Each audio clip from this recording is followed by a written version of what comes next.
How do Christians deal with the problem of evil? In philosophical circles, it's sometimes called a theodicy. In the last 100 years or so, there have been many theodicies.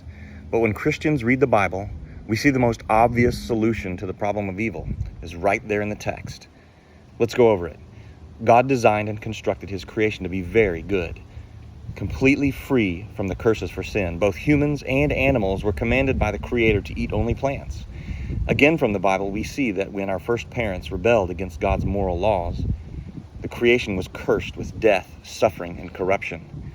In his letter to the Romans, the Apostle Paul says that the effects of the curses for sin were ubiquitous. All of creation groans in its bondage to these curses. After the rebellion of Adam and Eve, death, misery, and bloodshed, once absent from God's good creation, were now common. In the days of Noah, God brought judgment upon the whole earth in the form of a global flood because of the wickedness of mankind. Billions of dead things buried in water-sorted rock layers all over the earth are the results of this tragic catastrophe. And it's exactly what the evidence today shows.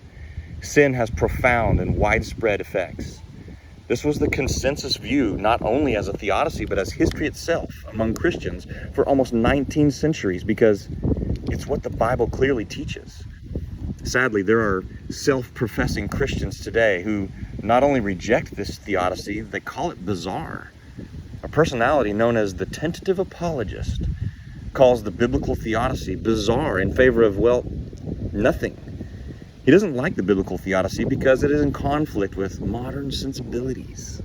In a recent video, he lambasts all of Christian history as bizarre because he's infatuated with the worldly story of evolution.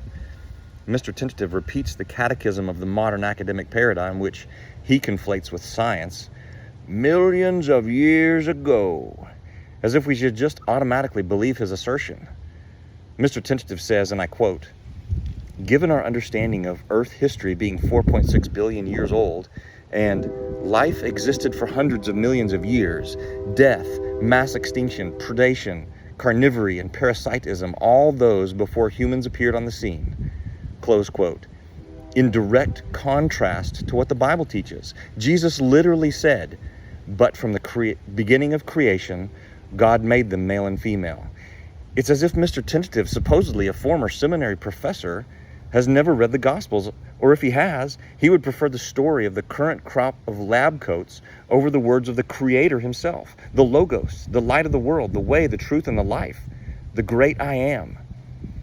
A 10-second search of history will show that Mr. Tentative's views erupted like a lanced boil at the end of the 19th century among atheists who felt trapped by the dominant Christian understanding of history, to the point that even self-professing Christians like Mr. Tentative have fallen prey to its debased appeal. Dedicated Christians wonder why these progressives are so adamant about mocking the faithful, consistent, and historical view of the Bible, as if it's meaningless refuse. Apparently, the accolades of the world are very alluring, and his book titles speak volume. Here's one: How to be a Christian When You Don't Believe It's True. Conversations with My Inner Atheist. Or How to Be an Evangelical and Gay Affirming. So when someone asks you, how do Christians deal with the problem of evil? You can take the worldly route that Mr. Tentative suggests. Death, suffering, and corruption are very good.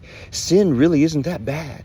In fact, you should affirm sin because there's nothing tangible or real in the Bible. Just trust your intuitions and whatever the lab coats tell you. Or you can give them the gospel of Jesus. Because the bad news is that sin wrecked everything. The effects of sin, death, suffering, and corruption are pervasive, and there is worldwide evidence of God's judgment on sin.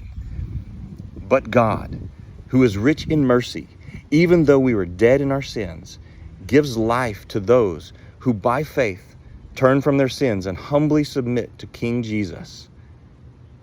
Give them the gospel, not worldliness.